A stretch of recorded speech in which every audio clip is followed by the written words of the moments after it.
My son was falsely accused, and I reported him to the authorities. I helped ruin his life, and I want him back. My son has been in college since last fall. Last November, my 16-year-old stepdaughter brought up allegations that my son had assaulted her repeatedly for several years. I confronted my son, and he categorically denied it. But I knew that even though he was my son, I could not defend him for such an awful act. My wife and I reported him to the authorities. My son was arrested in December and held in prison for several weeks because I refused to provide him bail money. He was eventually expelled from his Ivy League college in the middle of January. My stepdaughter broke down and admitted she lied about everything. She had actually been having sex with her boyfriend and was scared the news would reach us. The charges were dismissed, and my son was released immediately, but the damage was done. His first girlfriend from college ended things with him. The news spread about the allegations, and all his childhood friends have decided to stay away from him, even though I called each and every one of them personally. I have called the school and explained the situation, and even though they sympathized, they said he needed to reapply for the next school year and go through the admissions process again. My son is understandably furious at us.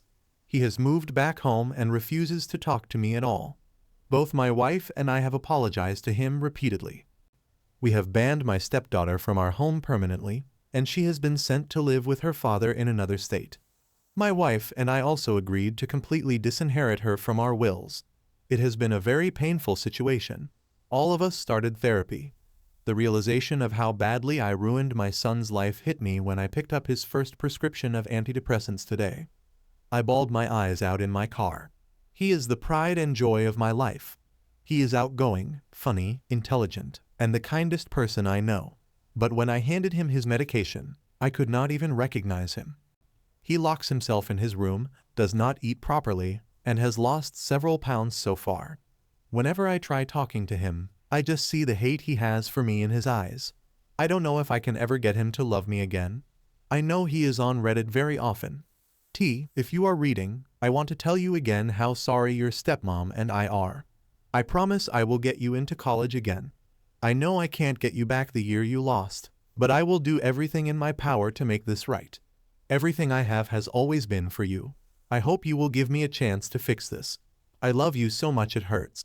I failed as a father, and I hope one day you will forgive me. Sons Pov. This is an extremely touchy experience regarding my father who believed his stepdaughter over me, his own bio son. My dad and his Reddit post named me T, but I want to explain my side of the story that my dad didn't include before he deleted his account due to the backlash.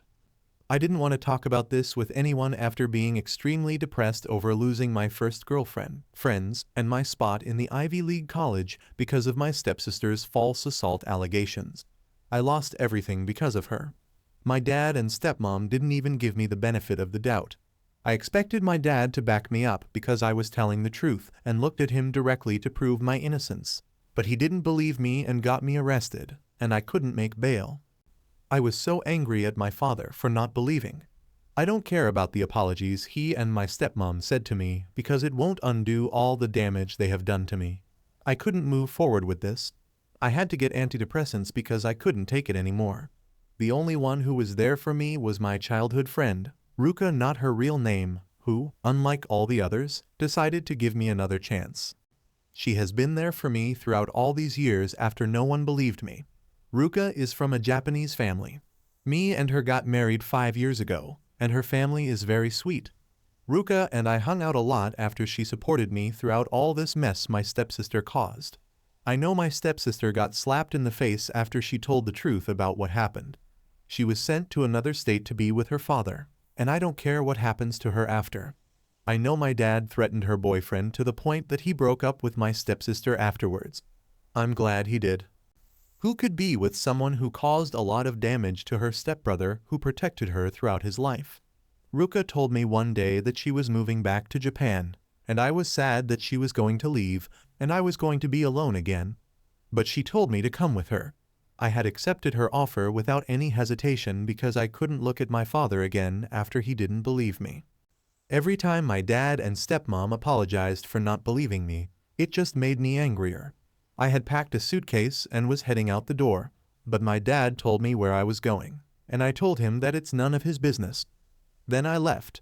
I stupidly forgot my phone back at home when Ruka texted me if I was ready. When I showed up at Ruka's home, she and her whole family were waiting for me.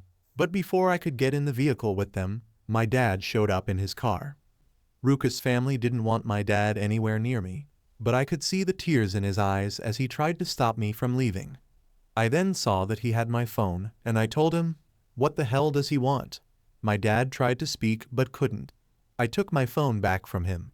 He started apologizing profusely of how much of a failure of a father he was for not believing me when my stepsister accused me of sexual assault when in reality she was having sex with her boyfriend. I straight up told my dad he failed. I couldn't hold back the tears and cried as well. I told him what he did was unforgivable, and that I found his Reddit post and told him that the way he was trying to self-victimize himself for sympathy was a cowardly move. I told him, why did he not believe me? I thought he had my back. My dad couldn't utter the word to give a response. I berated him and called him every name in the book. I told him that everyone hated me because of my stepsister's lies, and I still had a broken heart after my first girlfriend left me because of my stepsister's false accusations. Everyone I knew and used to be friends with called me a monster. I told him that I'm going to move with Ruka's family because I couldn't stand him anymore with his empty apologies that meant nothing to me. It just made me angrier. I told him nothing would change my mind after my image and reputation among people I knew was destroyed because of my stepsister. He begged me tearfully not to go and even dropped to his knees while crying. Ruka quietly told me that I should forgive him. I told her I didn't want to because everything I did before all of this went down was for my dad's sake to be proud of me.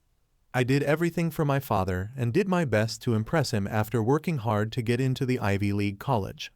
I told my dad I didn't see him as my father anymore and that he should find someone else because my father died when he didn't believe me when I was telling him the truth the entire time. I got in the vehicle with Ruka's family and left. As I turned around one last time to see my dad on the ground in a curled-up position, crying his eyes out as some neighbors checked up on him. I was scared when I arrived in Japan.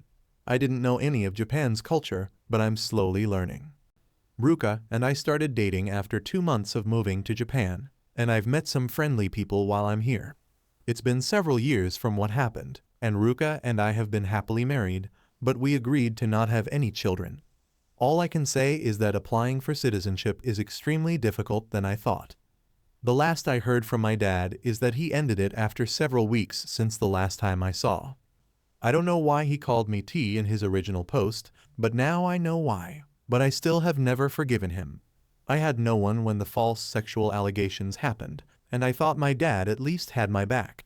Before I most likely decide to leave this account, I want to say that Ruka's family have always seen me as a son because Ruka was an only child. But another fact is that one of Ruka's family members was falsely accused of sexual allegations that cost him his house, job, image, reputation, and friends. He was later proven innocent, but the damage was done. Ruka's family wasn't aware of the false sexual allegations until I told them. Ruka didn't tell them because she still had hoped that the sexual allegations were not true. So yeah, that's pretty much what happened after Dad deleted his Reddit account after posting his story. What I will say now is that I'm living a happy life in Japan with Ruka. Thanks for listening to my side of the story. Edit. First, I wanted to clarify a few things. Those people who think this is fake, well, it's not. Secondly, I'm going to make another post regarding details that happened through my perspective that I forgot to include in this post. I didn't include everything that happened to me when I was still living with my father because it hurts to relive the moment when your parent who is supposed to love you unconditionally didn't give you the benefit of the doubt on a life-changing accusation. Thirdly, I don't know where the hell people got the idea that I ended myself, but I can't blame you all because you weren't given a proper update about what happened afterwards. Thank you for most of the kind words you guys have given me, and I wish I could have made my post sooner rather than now to stop the spread of misinformation regarding the people that thought I was dead.